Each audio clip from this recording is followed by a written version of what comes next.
अस्सलामुअलैकुम, good morning. New Pakistan में आपको खुशामदीद कहती हूँ। मैं हूँ आपकी मेज़बान नबीहा एजाज और इस उम्मीद के साथ प्रोग्राम का आगाज़ कर रहे हैं कि तमाम लोग खैर वाफियत से हैं और अच्छी सेहत में हैं। और आज जनाब पीर का दिन है, हफ्ते का आगाज़ है और अच्छे से आगाज़ कीजिए, भरपूर आगाज़ कीजिए। ईद कुर्बान भी करीब करीब है और कल रात मेन सिटी में जाना हुआ मार्केट वाली जगह पर और देखा कि रौनक जो है वो बड़ी ज़्यादा दिखाई दे रही है, लाइट्स ऑन है, झिलमिल करता बाजार दिखाई दे रहा है और दुकानों पर खासकर ख़वातीन की जो डिज़ाइनर आउटलेट्स हैं वहाँ पर काफ़ी रश हमें दिखाई दे रहा था। तो एक अच्छी फील आई, चले बाहर हाल ईद की खुशियाँ हैं और अच्छे से ईद भी गुजरे। अब जनाब घर से जब दफ्तर आते हैं तो रास्ते में मवेशी मंडी भी सजी हुई हैं और जानवरों की जो है वो बड़ी तादाद मवेशी मंडी में मौजूद है। अब ऐसे में जहाँ पर लोग अब ख़रीदारी की जानिब बढ़ रहे हैं, मर्द हजरात मंडियों का रुख कर रहे हैं, ख़वातीन जो हैं वो बच्चों के और अपने कपड़ों का ख्याल कर रही हैं कि क्या किया जाए।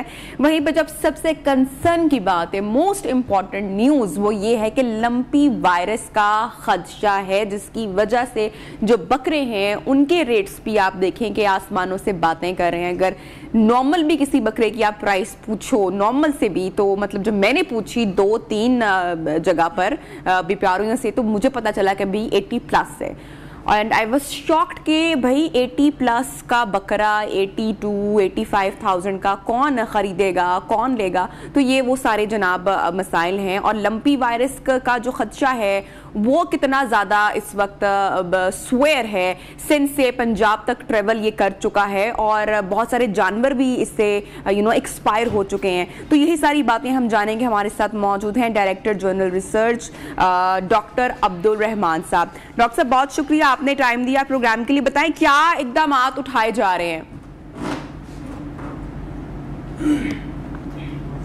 लंबी वायरस के हवाले से बात करेंगे प्रोग्राम में। अभी प्रोग्राम में वक्त हुआ एक छोटे से वक्फे का, ब्रेक के जाने बढ़ते हैं, जिसके बाद आपको दोबारा ज्वाइन करते हैं।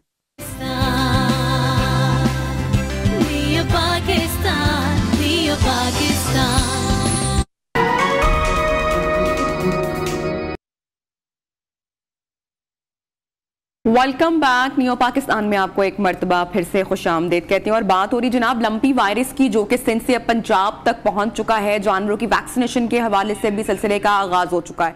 अच्छा जी, अब यहाँ पर सवाल ये पैदा होता है कि बहुत सारे डॉक्टर से मेरी भी बात हुई, प्रोग्राम में भी बात हुई, वैसे पर्सनली भी बात हो रही है, एंड दे ऑल सेज कि अगर ये जानवर की कुर्बानी भी की जाती है तो कोई ख़तरे की बात नहीं है। लेकिन एक सवाल जो मेरे साथ साथ हराम इंसान को भी परेशान करे है और वो ये है कि अगर ये खतरे की बात नहीं तो फिर से इतने सारे जो जानवर एक्सपायर हुए हैं वो फिर सूरत हाल किस तरीके से है। डॉक्टर अब्दुल रहमान साहब, director general research veterinary institute, इस वक्त हमारे साथ मौजूद हैं।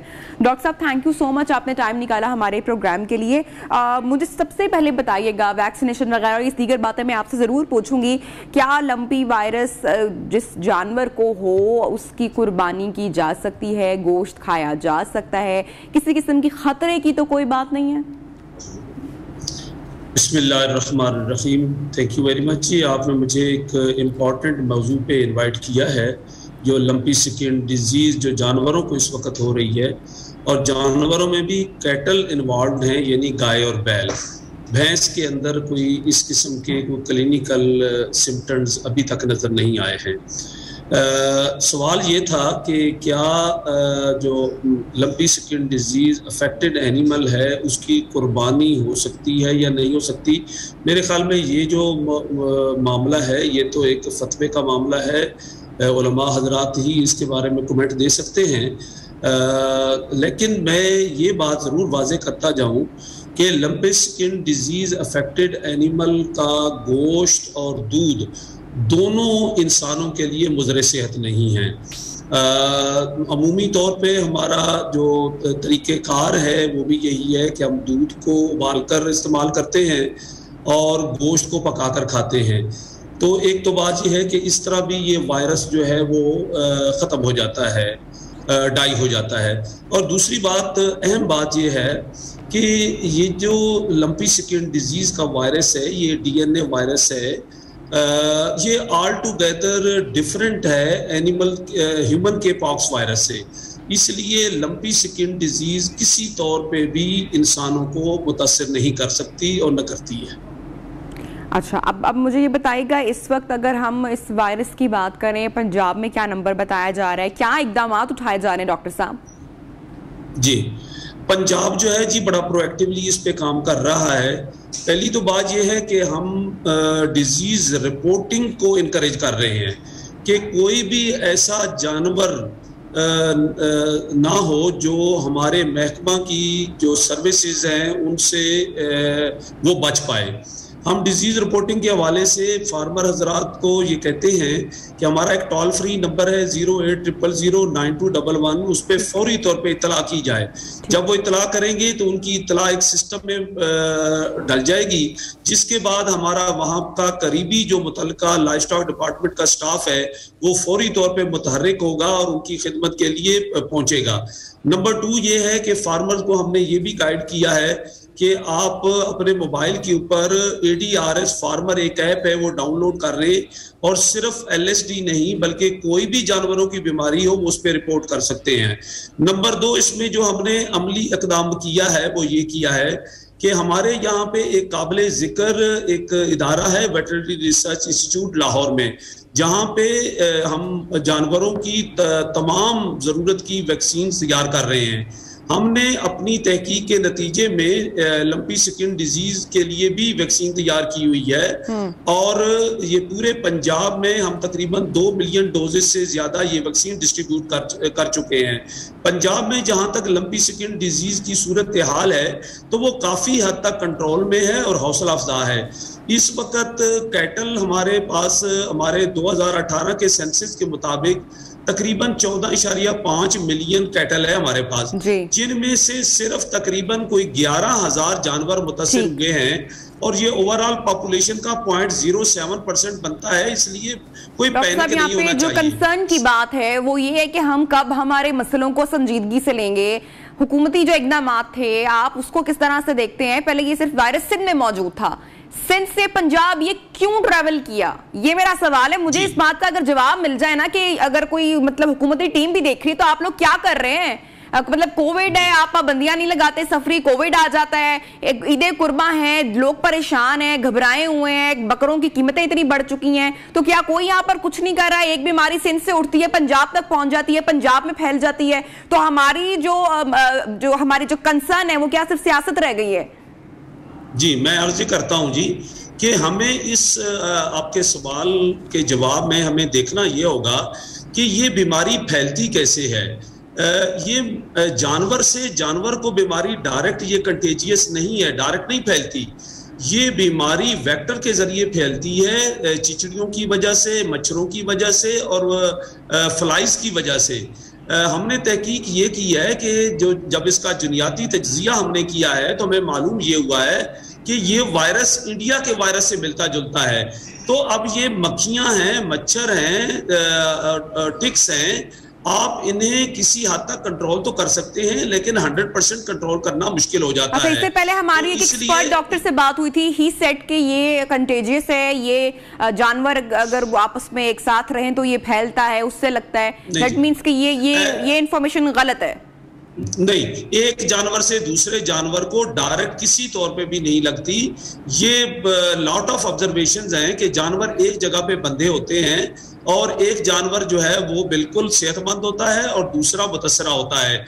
दरअसल टिक्स, मच्छर और जो फ्लाइज हैं वो मुतसरा जानवर को जिस वक्त काटती हैं तो वहां से उस वायरस को दूसरे जानवर तक ट्रेवल करते हैं। महकमा लाइफ स्टॉक भरपूर तरीके से लंपी स्किन डिजीज को कंट्रोल करने के लिए एंटी टिक्स स्प्रे कर रहा है। इस वक्त भी जो जानवर सिंध से एंटर हो रहे हैं, हमारी 18 इंटर प्रोविंशियल चेक पोस्ट कायम है, जिन पे जो भी गाड़ियां वहां से जानवर लेकर आ रही हैं उन पर एंटी टिक स्प्रे किया जाता है। ईद से 10 रोज कबल हमने हर इंटरसिटी चेक पोस्ट कायम की हुई हैं, एक जिला से दूसरे जिले की हद के ऊपर, और वहां पे जो गाड़ियां भी जानवर लेकर जाती हैं, हम पहली तो बात यह है कि उनकी स्क्रीनिंग करते हैं कि कोई भी lumpy skin disease affected animal जो है वो मंडियों तक ना पहुंच पाए। और दूसरी बात यह है कि वहां हमारा मंडियों तक तो डॉक्टर साहब ऑलरेडी पहुंच चुकी है ना। अभी परेशानी की बात यह है कि मैडम बात यह है कि मैं भी नारोवाल सियालकोट और गुजरात मैं फिजिकली चेक कर चुका हूँ, देख चुका हूँ। मुझे अल्हम्दुलिल्लाह वहाँ पे कोई ऐसा मुतसरा जानवर नजर नहीं आया। हमारी मॉनिटरिंग की तमाम टीम्स पूरे पंजाब में मॉनिटर कर रही हैं और हमारा स्टाफ जो है वो भी जांफिशानी से काम कर रहा है। ऐसे पर्सनल एक्सपीरियंस बड़े क्लोज सर्कल में मैंने खुद अपने देखे हैं, खुद तमाम मामले को देखा है कि वाकई जब आपकी बात बिल्कुल दुरुस्त होगी, बजा होगी, आप फिजिकली वहां पर मौजूद हैं, कंसर्न भी हैं, सारे मामलात को देख भी रहे हैं, लेकिन जब जानवर खरीदा जा रहा है तो वो ठीक जानवर लाया जा रहा है और खुदा ना खास्ता जब घर पहुंचते हैं तो एक का दिन में डिजीज जो है वो जानवर को हुई है। ये ऐसे में फिर जो लोग हैं वो और परेशान बेचारे दिखाई दे रहे हैं। बहरहाल प्रोग्राम में यहाँ पर सेगमेंट क्लोज करने का टाइम है। डॉक्टर साहब बहुत शुक्रिया, आपने टाइम निकाला और पूरी गुफ्तगू किया आपने पूरी सूरत हाल के ऊपर। प्रोग्राम में वक्त हुआ ब्रेक का, ब्रेक के बाद दोबारा ज्वाइन करते हैं।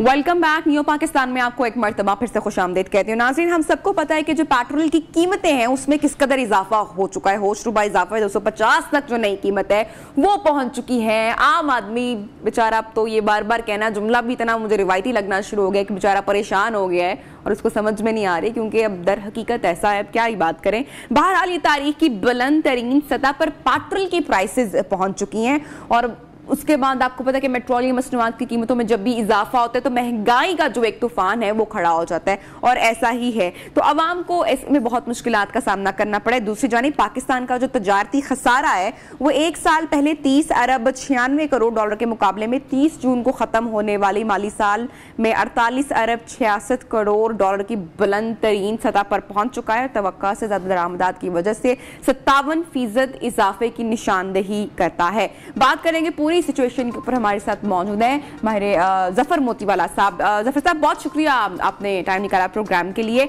जानना मैं आपसे चाह रही हूँ कि जो पेट्रोलियम मसनूआत की कीमतों में आए रोज इजाफा हो रहा है, क्या ये कीमतें थमेंगी, यहाँ पर रुक जाएंगी या इससे भी आगे बढ़ने के इम्कानात या खदशात है, और क्या ये सब IMF के नतीजे का खमियाजा है? देखिए, ये थमने का प्रिडिक्शन देना इम्पॉसिबल हो गया है क्योंकि हम लिंक्ड हैं इंटरनेशनल ऑयल प्राइसेस से, और इंटरनेशनल ऑयल प्राइसेस यूक्रेन की वॉर की वजह से थमने का नाम ही नहीं ले रही। थोड़ा सा नीचे की तरफ मूव करती हैं और $105 पर बैरल आती है तो हम सब खुश हो जाते हैं कि बस अब ये मुश्किलात जो है पाकिस्तान पर खत्म हो जाएंगी। फिर वो जंप करके 116 113 पर पहुंच जाती हैं और हम ब्रेंट जो यूज कर रहे हैं वो हमेशा क्रूड ऑयल से थोड़ा ऊपर है। तो ये मुश्किल है प्रिडिक्ट करना कि ये कभी थमेंगी। दूसरा, IMF ने कंडीशन ये रखी है कि आप इंटरनेशनल ऑयल प्राइसेस जो हो वही चार्ज करो अपने कंज्यूमर से, अपने पाकिस्तानियों से, और प्लस उसमें कुछ खुद कमाने की भी कोशिश करो ताकि आपके गवर्नमेंट के जो खर्चे हैं, एक्सपेंडिचर्स हैं, वो आप बर्दाश्त कर सको और जो हमारा जो IMF ने जो कर्जा दिया है उसकी किस्त भरने में भी वो काम आए।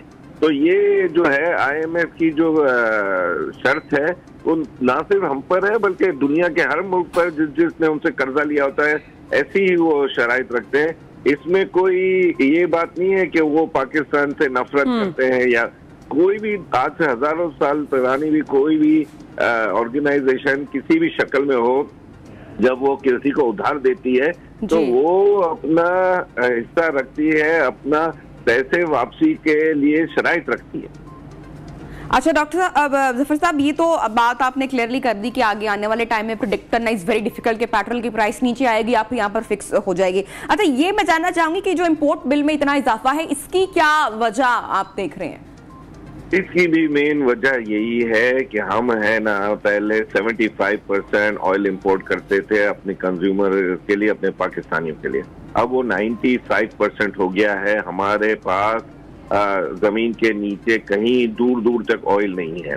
थोड़ा सा ऑफशोर की ड्रिलिंग के लिए एक्सॉन जब आया था PTI की हुकूमत में तो पाकिस्तान में तो यूं लग रहा था कि एक्सॉन एक ही स्ट्राइक में हिट कर लेगा, जबकि एक्सॉन की हिट का जो है सौदा वो एक नहीं 100 हिटें मारता है तो एक मरतबा स्ट्राइक उनकी सक्सेसफुल होती है।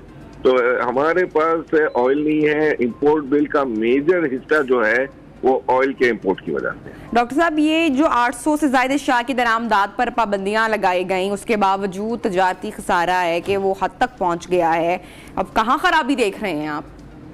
देखिए, वो जो 800 आइटम है ना, वो इतना बड़ा डैमेज नहीं है जितना बड़ा आपका ऑयल का इंपोर्ट का बिल है, या चाय के इंपोर्ट का बिल है, या आप जो कोई ने आजकल वायरल हुआ था कि पाकिस्तानी चीजें हम यूज करेंगे तो ये मसला हल हो जाएगा। मैंने उसके ऊपर इंटरव्यूज में कहना शुरू किया कि भाई आप मुझे एक आइटम बता देना जो पाकिस्तानी हो। कॉटन भी हम इंपोर्ट कर रहे हैं, कॉटन से जो मशीन से कपड़ा बनता है वो भी इंपोर्टेड है, जब उस मशीन में ईंधन जाता है, एनर्जी जाती है, वो भी इंपोर्टेड है। आपका जो सप्लाई साइड है उसकी, जो कपड़ा बनाने की या वैल्यू ऐड करने की, वो आखिर में 70% वो इंपोर्टेड ही आइटमों से बनता है। तो ये जो है हमारा दरामदात की जो मेन है, वो इंपोर्ट बिल में जो मसला है वो ऑयल का इंपोर्ट है, चाय का इंपोर्ट है, गंदुम भी अब इंपोर्ट कर रहे हैं क्योंकि हमारी फूड सिक्योरिटी खत्म हो गई है, चीनी की भी कभी इंपोर्ट हो रही है। तो ये सब देखते हुए इसको हैंडल करना सिर्फ एक ही हो सकता है कि किसी भी तरह इंटरनेशनल ऑयल प्राइसेस $75 पर बैरल पर आए। डॉक्टर साहब, अभी जो इतलात आ रही हैं और कहा मतलब इसहाक डार साहब की वतन वापसी की, ऑब्वियसली मेरा इशारा वहां पर है, क्या फॉर्मूला है उनके पास जो जनाब मिफ्ता इस्माइल साहब के पास मौजूद नहीं है, और बड़ी उम्मीदों का इजहार किया जा रहा है इसहाक डार की वापसी के ख्याल से? उनके पास एक ही फॉर्मूला है कि वो समधी है, तो वो अपना ये फॉर्मूला लेकर आ रहे हैं कि समधी हूँ तो मैं ये हैंडल कर लूंगा। बाकी मिफ्ता के पास भी कोई चॉइस नहीं है, अपना इसहाक डार साहब के पास भी कोई चॉइस नहीं है। चॉइस एक है कि इसहाक डार साहब जो थे वो पैटर्न, जो डॉलर की जो ऊंची उड़ान थी, जब भी वो होते थे तो उसको वो हैंडल कर लेते थे।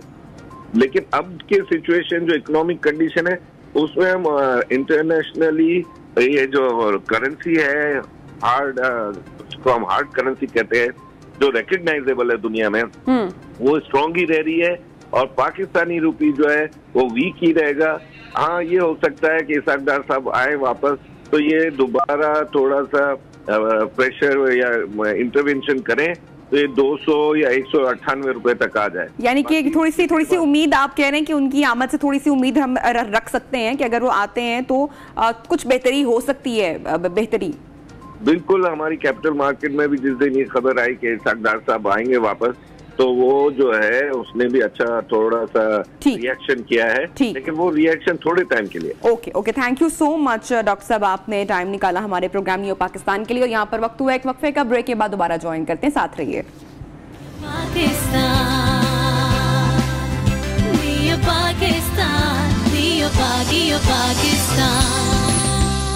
वेलकम बैक न्यू पाकिस्तान में आपको एक मरतबा फिर से खुशामदीद कहती हूँ। और जनाब, एक के बाद एक ऑडियो कॉल, वीडियो क्लिप का वायरल होना, लीक होना, और ऐसा लग रहा है कि ये शायद कल्चर ही आम होता जा रहा है। और उसके बाद हम देखते हैं कि होता कुछ भी नहीं है।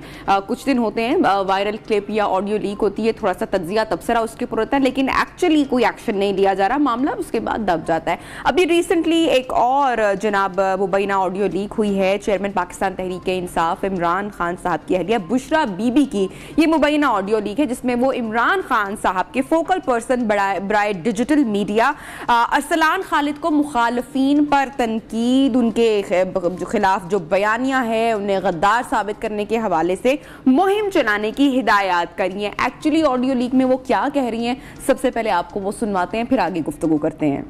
गौर से सुने। आपका कल बिल्कुल जो मैंने खान साहब ने आपको कहा था ना कि गद्दारी का वो जो आपने हैशटैग करके करना है, इतने लोगों का फोन आया हुआ था कि आपका सोशल मीडिया बहुत एक्टिव था और एक हफ्ते से बिल्कुल एक्टिव नहीं है। तो क्यों है बेटा, आजकल तो आप लोगों को बहुत एक्टिव होना है।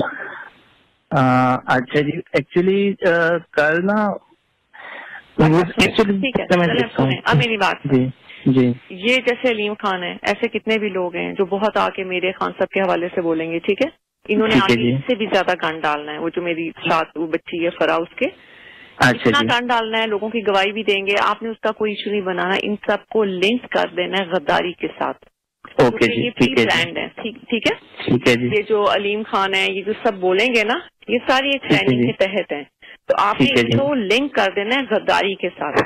अपने सोशल मीडिया में लेटर को उठाना है कि हमें पता है कि वो लेटर सही है, ठीक है, और हमें पता है कि गद्दारी की वजह से ये सब इकट्ठे हो गए और ये अपने आप को बचाने के लिए ये गद्दारों के साथ मिल गए, और गद्दार बाहर की कुव्वतें भी हैं और सब, वो सारा आपको पता है। ठीक है जी। अब ये पता लग गया, आज आपने ये रूस का उठाना है कि देखो उनको पता है कि मुल्क में खान के साथ गद्दारी हो रही है और मुल्क के साथ हो रही है, और ये उनका बयान देखें। इसको आप अपने लफ्जों में, इसको आपने सोने नहीं देना इसको। ठीक है जी, बिल्कुल सही है। इसको ट्रेंड बना देना है कि उनको भी पता है कि मुल्क और खान के साथ गद्दारी हो गई है। देखिए आज उनके बयान आया जी। अच्छा, इमरान, दूसरा मैंने आपको कहना था, मुझे और जो वो फरा है ना, उसके बारे में बहुत इन्होंने गंद उड़ाना है। उस पे भी आप उसको भी आपने लिंक कर देना है कि हमें पता है कि ये गद्दार कौन कर रहा है। बिल्कुल जी, उसको इसी तरह करेंगे ना कि ये तो सारा इस वजह से ही कर रहे हैं क्योंकि अपने खुद गद्दार हैं और इस वजह से और इस तरह के इल्जाम उसको पकड़ना चाह रहे थे, उसको ये पकड़ना चाह रहे थे कि ये चक्कर क्या है कि खान सर जो हर चीज में से निकल रहे हैं और इनको चीजें पता कैसे होती हैं। अच्छा। हाँ, ये समझ आपको, लेकिन ये सिर्फ आपको बता रही हूँ, इस इशू को आपने नहीं किसी को करना, लेकिन वो इसके पीछे इसलिए है। लेकिन आपने क्या करना है, एंड आई ऑलवेज थॉट कि जो बुशरा बीबी हैं, she has a non political personality, but ये तो सियासत की पेचीदगियां बहुत खूब जानती है। बहरहाल मजा आया गुफ्तगू का सुनने का।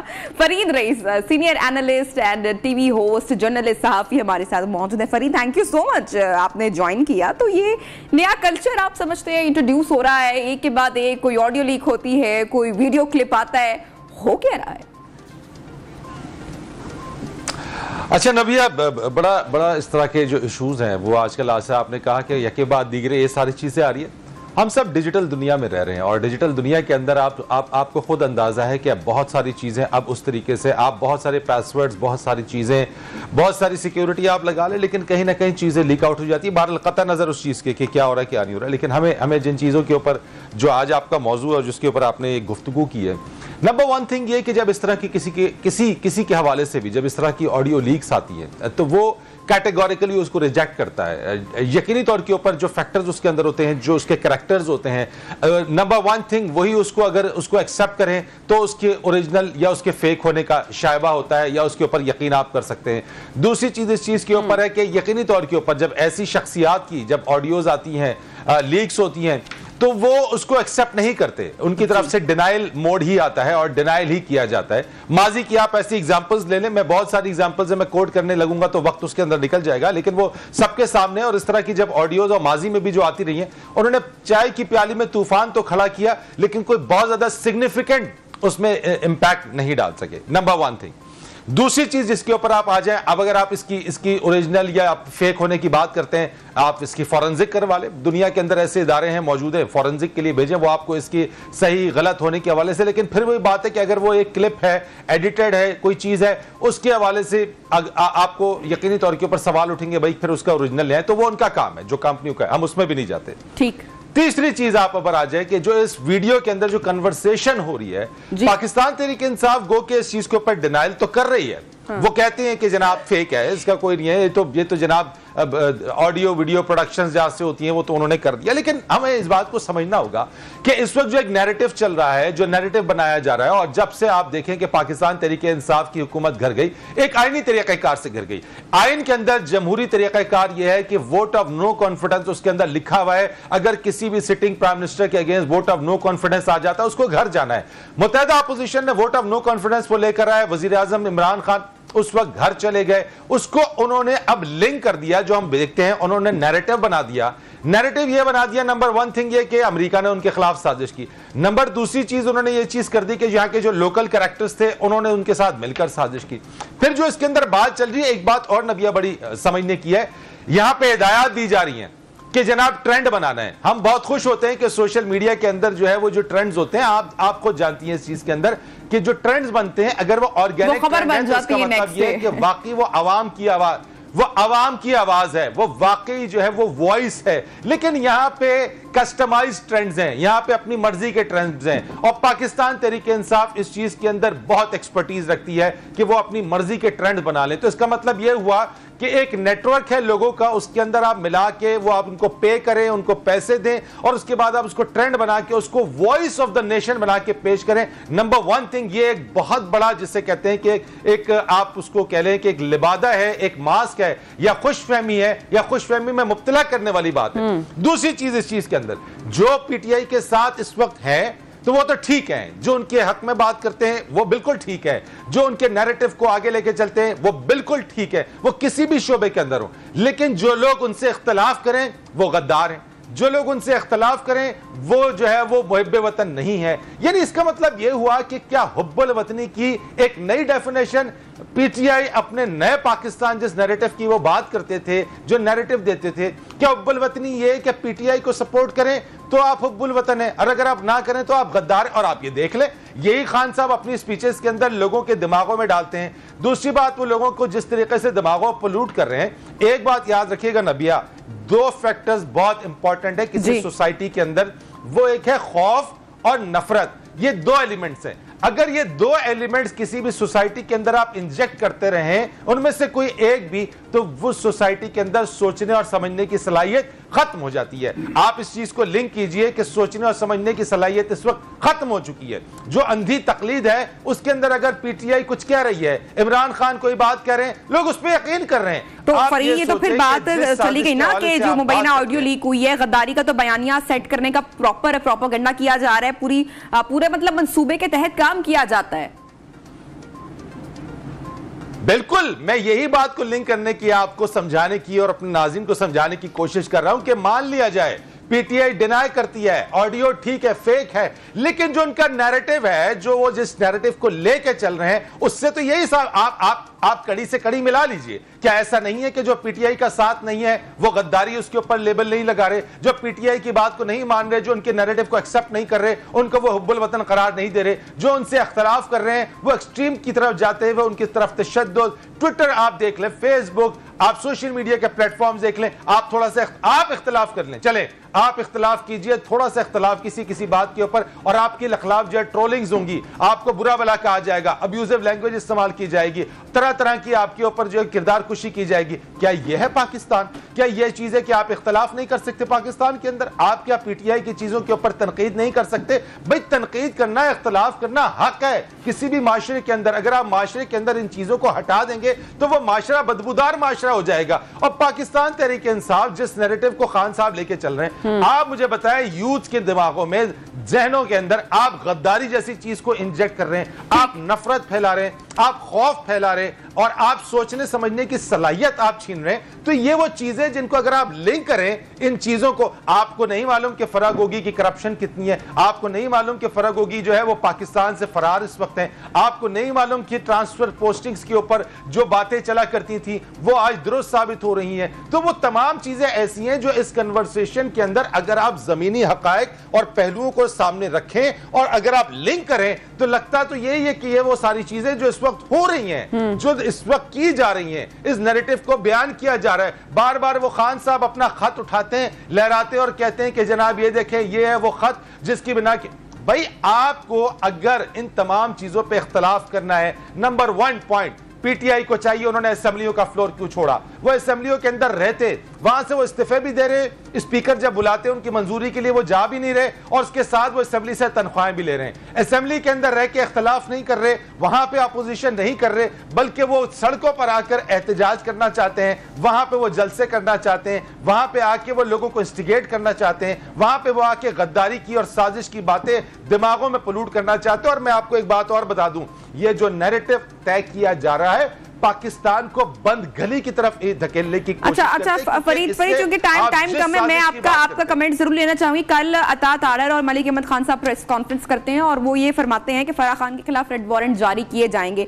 तो अब उन्होंने ये बात क्लियरली बोल दी है। अब यहाँ पर दूसरी जानिब ये भी बात कही जा रही है कि अगर कार्रवाई करनी है तो फिर करें, वरना इस तरह तोशा खाना, फराह खान, एहसन जमील गुजर और बुशरा बीबी पर इल्जामात लगाने का क्या फायदा अगर किसी किस्म की कोई कार्रवाई नहीं होनी। तो आप क्या समझते हैं कि सिर्फ इससे पाकिस्तान तहरीक इंसाफ की साख्त मुतासिर हो सकती है? ये जो लीक्स का सिलसिला एक शुरू हुआ, या बाकायदा कोई कार्रवाई भी होगी आने वाले वक्त में? देखिए, हमने ये देखा कि 3, साढ़े 3, 4 वर्षों के अंदर पाकिस्तान तहरीक इंसाफ ने अपने मुखालफिन के खिलाफ इल्जामात की बौछार करने के अलावा कुछ भी नहीं किया। उन्होंने कोई चीज भी प्रूफ नहीं कर सके वो कि जो वो इल्जामात की बौछार करते थे। अगर आप किसी के ऊपर इल्जाम है, मैं नहीं कह रहा आपने किसी के ऊपर इल्जाम लगाया है, अगर उसके ऊपर इल्जाम है आप केस को प्रोसीड करें, उसको एग्जीक्यूट करें और उस बंदे को सजा दें, वो चाहे कितना भी बड़ा शख्स क्यों ना हो। लेकिन अगर इस वक्त तवक्को यही हम करते हैं कि इमरान खान पीटीआई के दौरे हुकूमत में जो चीजें हैं, मौजूदा हुकूमत उसके हवाले से प्रेसर्स करके, टॉक्स करके, तनकीद करने के बजाय एग्जीक्यूट करें, जो जिम्मेदारान हैं उनको लाएं, सजा दिलवाएं और बताएं कि वो तनकीद से ज्यादा जो है वो किसी चीज को प्रेस कॉन्फ्रेंस से डिस्कस करने से ज्यादा प्रैक्टिकल अप्रोच के साथ। प्रोग्राम का यहाँ पे सेगमेंट का टाइम खत्म हो रहा है, ब्रेक पर जाना है, हेडलाइन ब्रेक है। बहुत शुक्रिया आपने ज्वाइन किया हमें प्रोग्राम में। नाज़रीन, यहाँ पर वक्त एक छोटी सी वक्फे का, उसके बाद आपको दोबारा ज्वाइन करते हैं।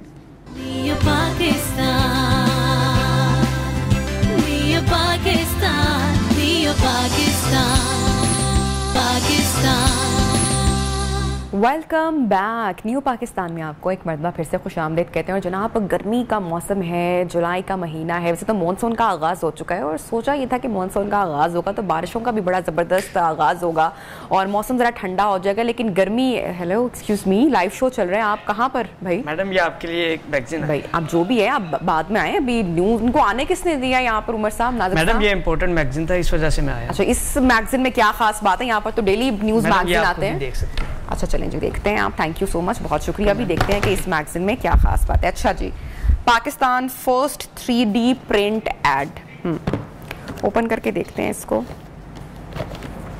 अच्छा जी, सबसे पहले तो इसके साथ एक चश्मा भी ऊपर है और चश्मे के साथ मैगजीन है। मैगजीन थोड़ा सा ब्लर दिखाई दे रहा है, मेरी नज़र ख़राब हो गई है या आपको भी थोड़ा सा ब्लर दिखाई दे रहा है? लेकिन चश्मा बहरहाल मुझे बड़ा खूबसूरत लग रहा है, तो इसको ज़रा ओपन करके पहले लगाते हैं। और चूँकि ये है एक साइड इसकी नीली है और एक लाल दिखाई दे रही है। First of all I have to see कि मैं दिख कैसी रही हूँ। My god, not bad at all, अच्छा लग रहा है भाई। अच्छा जी, अब देखते हैं ये मैगजीन।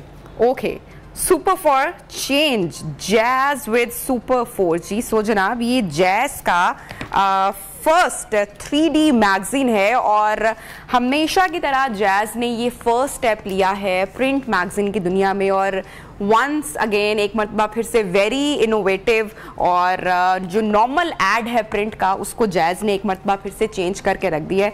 सो अंदर भी आई एम श्योर इसके काफ़ी इंटरेस्टिंग फीचर्स होंगे, बट भाई थैंक्स टू जैज के इतना ज़बरदस्त आइडिया जो है वो लेकर आए हैं। बहरहाल ये तो था जैज का 3D first 3D print add और मुझे तो बड़ा ये पसंद आया। आई होप सो आपको भी अच्छा लगा होगा।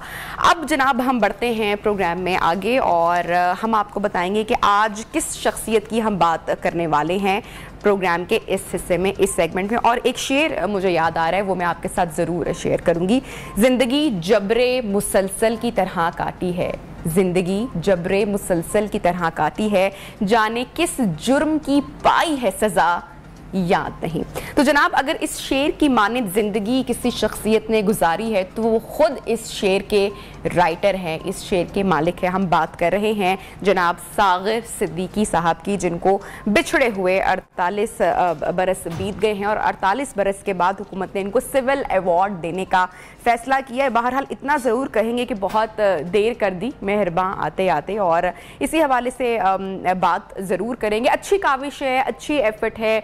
मरियम औरंगज़ेब साहिबा की ज़ाती दिलचस्पी भी इसमें थी और उनकी काविश कोशिश की वजह से कमेटी बराए अवार्ड्स ने इसकी मंजूरी दे दी है। इसी पर बात करने के लिए हमें इस्लामाबाद से स्टूडियो से ज्वाइन करिए मुल्क की हमारी नामवर अदीब शायरा किश्वर नाहिद साहिबा। बहुत शुक्रिया मैडम, आपने टाइम निकाला हमारे प्रोग्राम के लिए। 48 बरस के बाद हुकूमत को, गवर्नमेंट को याद आया। बहरहाल यही कहूँगी, देर आए दुरुस्त आए। क्या कहेंगी आप इस खबर पर? इस पे बात करते से पहले मैं तुम्हें बताऊं कि 63-64 का ज़माना, क्योंकि तुम भी तो 48 साल पहले की बात कर रही हो ना जी। तो उस वक्त सागर सिद्दीकी और अदम साहब का डंका बजता था और कोई इतना मशहूर नहीं था। सागर सिद्दीकी की जिंदगी क्या थी? दाता दरबार के करीब गलियों नालियों में पड़ा रहना, वहाँ से उठना, तो उसके बाद उस काली कमली को लिए हुए, अपने गुदड़ी को लिए हुए आईने अदब लोहारी गेट में आईने अदब के दफ्तर चले जाना, वहाँ जाके सलाम साहब उसके पब्लिशर थे, उनको ताज़ा गज़ल देनी, उनसे 10 रुपए लेने और उसके बाद 2-3 दिन गुजर जाने। ये तो था उनका बेसिक कमाल और कमाल, यही ज़िंदगी थी उनकी। हम भी वहीं फुटपाथ पे उनसे मिल लेते थे, बात कर लेते थे। एक दफ़ा ऐसा हुआ कि मेहदी हसन साहब भी नए नए आए थे। अब ज़माना 48 साल पहले का, तो मैं तो कई चीज़ें पुरानी तुम्हें बताऊंगी। वो गा रहे थे मेरे साथ, मेरे मियाँ के अलावा, यूसुफ कामरान के अलावा अहमद फराज भी थे। अभी भी अहमद फराज मशहूर नहीं हुए थे। तो वो मेहदी हसन ने इस मिसरे पे थे कि फराज तूर से उतरा हुआ कोई तारा कहीं से ढूंढ के लाओ, बड़ा अंधेरा है।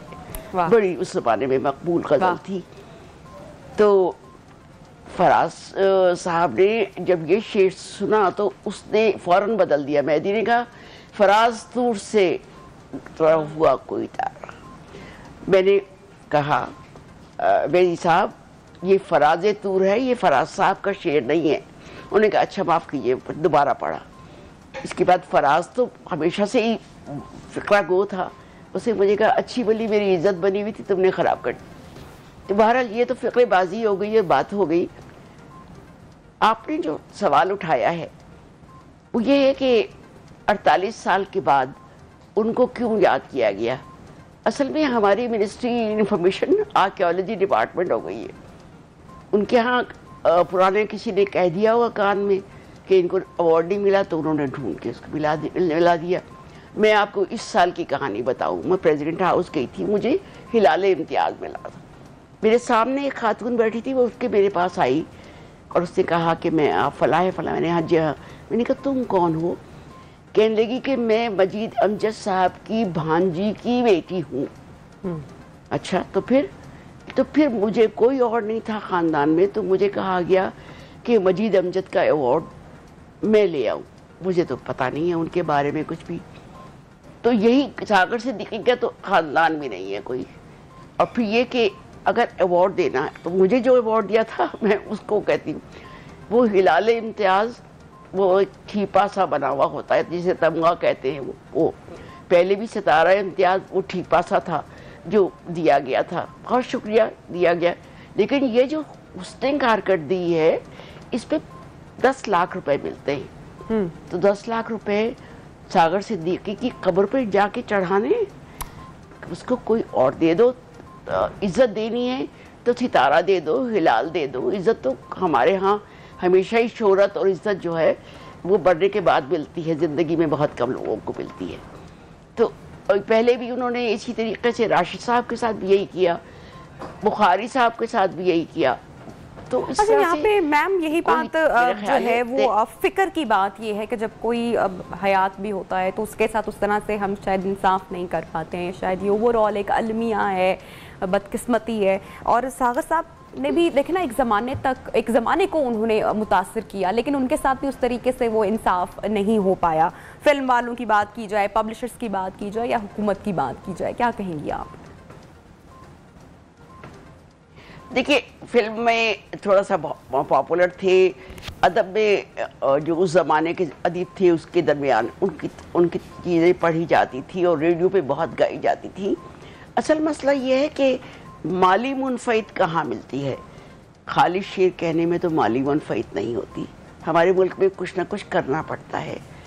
लेकिन ये कि चाहे हबीब जालिब हो और चाहे सागर सिद्दीकी, ये लोग रोज़ पैदा नहीं होते।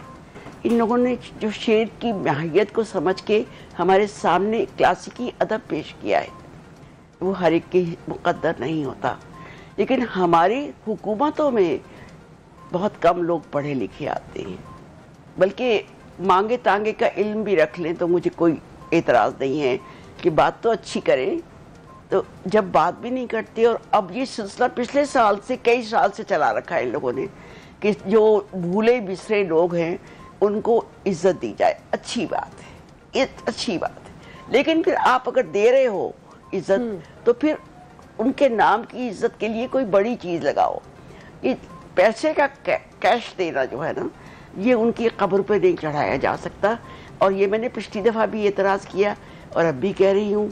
और सागर सिद्दीकी वो शायर था, गरीब शायर था, जिसने किसी से मांगा ना था, अपनी गज़ल के पैसे लेता था और उसको अपनी ज़िंदगी में अपने ऊपर जैसे चाहता था खर्च कर देता था। आपको सिर्फ मुझे ये कहना है कि जब भी हुकूमतों के पास कोई केस जाए जी, मुझे याद आता है एक ज़माने में जब नया नया टीवी खुला था तो किसी ने नज़ीर अकबर हादी की बारे में बात की, उनकी नज़्म पढ़ी, तो वो जो प्रोड्यूसर थे वो कहने लगे कि वो आए ही नहीं अपना चेक लेने के लिए। उनको ये इल्म ही नहीं था, जैसे अब लोगों को इल्म नहीं है कि नज़ीर अकबादी इस सदी का अहद भी नहीं है, वो तो हमारे पास एक सदी पहले बहुत कुछ दे गया। तो बस ये हमारा कहने को पढ़ा लिखा तबका कहलाया जाता है। कभी हमसे पूछ लें, कभी किसी से पढ़े लिखे से, मैं तो खुद पढ़ी लिखी बहुत नहीं हूँ, लेकिन फिर भी इस मुल्क में नापैद नहीं हुई हिकमत और अक्ल मिल जाती है, आप तलब तो करें। मैम, उनके आखिरी जो अयाम थे, आखिरी दिन थे, उनकी लाश मिली गली में जिस तरीके से तन्हा, कोई नहीं था उनके पास, कोई पुरसाने हाल नहीं था, क्यों उनकी मदद के लिए, इलाज के लिए क्यों नहीं कोई पहुंचा? क्यों हमारा रवैया इस तरीके से है? क्यों इतने सफाक हो गए हम? हमारा हमेशा से रवैया अदीबों की जानिब कभी भी मुस्तहसन नहीं रहा। और जहाँ तक उनकी बात है, यूनुस अदीब एक हमारा रेडियो आर्टिस्ट था जो उनकी मदद करता था, जिसने उनकी कब्र दफन तक का इंतज़ाम किया था। और जब उनकी पहली बरसी थी तो तुम यकीन मानो बहुत दुनिया आ गई थी। कैसे आ गई थी? क्योंकि हमारे यहाँ कब्र परस्ती बहुत है। और एक उस ज़माने का बदमाश था जो कि उस ज़माने के बदमाश भी तो दूसरे होते थे ना, वो गरीब औरतों की और गरीब लोगों की मदद किया करते थे, बड़ों से लेके पैसे। तो उन्होंने देसी घी की देग पकवाई थी उसके उर्स पे देने के लिए, और मुझे बुलाया था। मुझे कहने लगा आप इसका ढक्कन उठाएं और लोगों को तकसीम करें। तो इसलिए मैं कह रही हूँ कि वो भी 1-2 साल थे, जब तक यूनुस अदीब जिंदा रहा तब तक लोग सागर सिद्दीकी को भी याद करते रहे। और अब तो चल है, जो चाहे आ जाए, जो मिसरा जैसे चाहे कोई पढ़ ले, किसी की कोई फिक्र नहीं है। डेफिनेटली, बिल्कुल आप दुरुस्त फरमा रहे हैं। हमारा शुक्रिया हमारी बस कि तुमने इस बात को याद किया। थैंक यू मैम, मुझे बड़ा अच्छा लगा आपसे बात करके। दो के हम सागर साहब को आज हमारे प्रोग्राम के थ्रू ट्रिब्यूट पेश कर रहे हैं। And thanks to my team के जिन्होंने आज के दिन ये एफर्ट की, कोशिश की कि हम उनको याद कर सके, उनकी यादें शेयर कर सके देखने वालों के साथ। और उसी लम्हे में मुझे बड़ा अच्छा लगा आपसे भी गुफ्तगू करके, आपको सुन के, आपकी आवाज़ सुन के बहुत अच्छा लगा।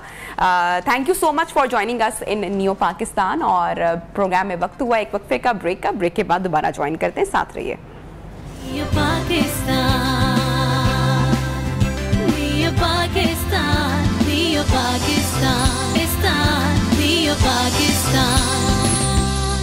Welcome back. नियो पाकिस्तान में आपको एक मर्तबा फिर से खुशामदीद कहती हूँ। और जनाब, जब भी कोई जमात बन रही होती है या कोई भी लीडर उभर कर सामने आ रहा होता है, तो जो उनके सपोर्टर्स होते हैं, उनके वोटर्स होते हैं, वो बहुत ही अहमियत के हामिल होते हैं। और अगर कहा जाए कि रीढ़ की हड्डी की हैसियत रखते हैं, तो ये कहना गलत नहीं होगा, क्योंकि वो अपने लीडर को इक़्तिदार तक पहुँचा देते हैं और बहुत आगे तक ले जाते हैं। और हमने माजी में बहुत सारी, अगर हिस्ट्री का जायजा लिया जाए, तो हमने बहुत सारी मिसालें ऐसी देखी हैं। अच्छा, जो आपके सपोर्टर्स हैं वो अच्छे भी होते हैं, बुरे भी होते हैं, दोनों सूरतों में होते हैं। बहुत सारी मिसालें आप देखेंगे, जैसे कि जर्मनी की मिसाल हिटलर की ले लेते हैं कि वो अपना एक ही मुसलसल बयानिया रखा गया और कैसे इंसानियत को दूसरी जंग अजीम की जानिब धकेला गया। अब खान साहब के जो सपोर्टर्स हैं या जो खान साहब हैं वो दुरुस्त हैं या गलत हैं, इस बात का फैसला तो तारीख करेगी, आने वाले वक्त में मुस्तकबिल में डेफिनेटली हो जाएगा। लेकिन एक बात तो तय है कि खान साहब ने अपने एक मुसलसल मुस्तकिल बयानिए की वजह से जो अपना सपोर्टर है उसको एक वो अपना विजन अगर कहा जाए ना कि ट्रांसफर वो कर चुके हैं, तो ये कहना गलत नहीं होगा कि उनके सपोर्टर्स उनके हक सच झूठ गलत उनके साथ वो खड़े हैं, हर हाल में उनके साथ खड़े हैं। और ऐसी ही एक मिसाल जरा आज हम आपके साथ शेयर करते हैं, जब एक मारूफ सहाफी ओन शिराजी ने पीटीआई के एक वर्कर से बात की, गुफ्तगू की, ऐसी गुफ्तगू हुई जो कि टीवी पर नशर करने के भी काबिल नहीं है। Oh my God, okay ji. So Aun Shirazi हमारे साथ मौजूद हैं, ऑन से बात कर लेते हैं। ऑन, ये जो कल्चर अपनाया गया है पीटीआई की जानिब से, खान साहब की जानिब से, और वैसे तो हर सियासी लीडर की ये ख्वाहिश होती है कि जो उनका सपोर्टर हो वो उनके सच झूठ में उनके साथ हो, लेकिन मेरे ख्याल से कि थोड़ा सा बाइसनेस से हटकर एक आम शख्स को होना चाहिए। विजन आपका इतना क्लियर होना चाहिए, उसमें क्लैरिटी होनी चाहिए कि अगर कोई आपका लीडर सही बात करे तो आप उसके साथ चलो, अगर गलत बात करे तो उस पर तनकीद भी की जानी चाहिए। तो जो हम एक मुसलसल कल्चर देख रहे हैं, ऑपोजिशन को भी इतना चोर चोर कहा जा रहा है, आज अखबार और टीवी भी यही अल्फाज चला रहे हैं, क्या कहेंगे आप? नबिया, ये जो अभी आपने क्लिप चलाया ये 2 दिन पहले का है, परेड ग्राउंड जलसा, और ये क्लिप जो है वो मेरा मकसद सिर्फ ये था कि मैं ये हकाइक लोगों के सामने लाऊं कि असल में जो वोटर है, जो सपोर्टर है, उसकी ज़हन साजी कैसे की गई है और उसका जो मेंटल लेवल है वो क्या है, और आने वाले दिनों में इस हवाले से मजीद क्या चीज़ें सामने आ सकती हैं। और इस वीडियो के बाद जो मेरे वीलॉग का हिस्सा थी, जो ये वायरल हुई, और जो मुझे तहरीक इंसाफ का जो कल्चर है, गालियां देना, फैमिली को गालियां देना, वो सारा एक साइड पे रखते हैं, क्योंकि जब हम जर्नलिज्म में आते हैं तो हम ये सोच के आते हैं, हमें ये पता होता है कि हमें ऐसे हालात का सामना करना पड़ेगा। मैं बड़े अरसे से इस जानब इशारा कर रहा हूँ कि ये जो सोशल मीडिया, ट्विटर, फेसबुक पे गालम गलोच है, ये जो तूफान बदतमीज़ी है, ये वहाँ से चलेगा चौक चौराहों, गलियों, और फिर प्रेस कॉन्फ्रेंसेस और जलसों में आएगा। अब ये जो शख्स आप देख रहे हैं जिसका आपने क्लिप चलाया, ये जो बातें कर रहा है, इससे मिलती जुलती बातें तकरीबन जितने लोगों से मेरी बात हुई, यानी एक रात पहले जो जलसे से और उस जलसे वाले दिन जितने लोगों से बात हुई, सब ने तकरीबन इसी तरह की बात की। अब कल आपने एक प्रेस कॉन्फ्रेंस भी सुनी होगी शहबाज गिल की, जिसमें वो कह रहे हैं, एक जो है फाद हुसैन के मुतल्लिक वो कह रहे हैं कि जी इस्त्री फेर देवांगे, इस्त्री फेर देवांगे। ये जो कंसेप्ट है ना, ये बदतमीजी, ये इस तरह की बातें करना, ये इंतहाई जो आप कहे ना कि हाई लेवल से, फर्स्ट लेवल की जो लीडरशिप है ना, वहां से आया है। जो देखे ना आपकी जो गुफ्तगू हुई, ऐसे सपोर्टर्स या ऐसे लोग जो कि अनएजुकेटेड होते हैं, जिनका कोई इतना खास अपना विजन नहीं होता है, ये हमें हर तरफ से मिलते हैं। आप कराची से लेकर पेशावर तक सफ़र करें तो हर जमात के सपोर्टर्स, जो बेचारा अनपढ़ आदमी है उसको तो शायद गुफ्तगू भी नहीं करनी आती, टीवी की बात भी नहीं करनी आती, ये तो आपको हर सियासी पॉलिटिकल जमात में इस तरह का बंदा आपको गुफ्तगू करता हुआ मिलेगा, चाहे नून लीग हो, पीटीआई हो, पीपल्स पार्टी हो। नबिया, इस तरह बात नहीं है, ये आप ठीक कह रही हैं, लेकिन इतनी जो तादाद पाकिस्तान तहरीक इंसाफ की और जिस अंदाज में ब्रेन वॉश किया गया है कि तहरीक इंसाफ के अलावा और इमरान खान के अलावा जो शख्स इस मुल्क में रहता है वो गद्दार है, चाहे उसका तल्लक किसी कौमी सलामती के इदारे से है, चाहे उसका तल्लक जुडिशरी से है, कोई सहाफ़ी है, कोई वकील है, कोई सिविल सोसाइटी है, अगर वो इमरान खान के हक में नहीं बोलता, इमरान खान के कुछ तनकीद करता है, कोई करप्शन की बात करता है, तो वो जनाब आली वो गद्दार है। अभी आपने एक ऑडियो सुनी, मुबैना ऑडियो कुछ दिन पहले आई, वो थी बुशरा बीबी की, जिसमें वो कह रही थी कि जो मुझ पे तनकीद करे, जो फराह खान पे तनकीद करे, जो खान साहब पे तनकीद करे, डॉक्टर अरसलान खालिद को कह रही थी उस पे गद्दार का लेबल लगा दो। और फिर एक बड़े अच्छे यंग जर्नलिस्ट हैं लाहौर के, मोहसिन बिलाल, उन्होंने इंटरव्यू किया उस्मा कारदार का, जिसमें वो वाज़ेह बता रही हैं कि जनाब आली ये जो फंडिंग थी ये किस तरह खान साहब की अपनी MPA रही हैं, ये खान साहब के बड़े करीब होती थी अपोजिशन में, ये प्रेस कॉन्फ्रेंसों में खान साहब के दाएं या बाएं खड़ी होती थी, वो हमें बताती हैं कि जनाब खान साहब बनी गाला ये करप्शन का पैसा जाता था, ये बुशरा बीबी को करप्शन का पैसा जाता था। अब मैं हकाइक सामने लेके आऊं तो गालियां शुरू हो जाती हैं। अब आप देखें मतलब आसमा शिराजी जैसी एक प्रोफेशनल जर्नलिस्ट जिसको दुनिया भर से अवार्ड दिए गए, उनके हवाले से जो ट्विटर पे ट्रेंड चले हैं, क्या आपका ये ख्याल है कि वो हाई अप्स पे जो बैठे हुए हैं, जिन्होंने सोशल मीडिया टीम्स बनाई हुई हैं, उनकी मर्जी के बगैर चले हैं? ये जो शहबाज गिल धमकियां दे रहे हैं स्त्री फेरने की, ये ऊपर से नीचे ट्रांसमिट होती है ना चीजें नबिया। हमारे लिए बतौर एक जर्नलिस्ट, मैं तहकीकाती सहाफ़ी हूँ, आप जर्नलिस्ट हैं, आप ये जानती हैं कि जब ये जो मुख्तलिफ जलसे हो रहे हैं ना, इनमें जो प्ले कार्ड्स हैं जिन पे इदारों के बारे में कुछ चीजें लिखी हुई हैं, इदारों के सरबराहान के बारे में, और वो जो प्ले कार्ड्स होते हैं, उनकी तहरीर, उनके लिखने का अंदाज, उनकी जिस मार्कर से सेम एक ही चीज होती है, और छोटे छोटे बच्चों को पकड़ा दिया जाता है। जिस बच्चे को टे और टे का फर्क खान साहब हैं, उनका सपोर्टर है, वो हमारी ज्यादातर यंग जनरेशन है, ज्यादातर यूथ है। ये चीजें चले हो तो गई हैं, अब ये लोगों के रवैये और जो मिजाज हैं towards politics, it has been changed. इसको रिवर्स कैसे किया जाएगा, बेहतर कैसे किया जाएगा?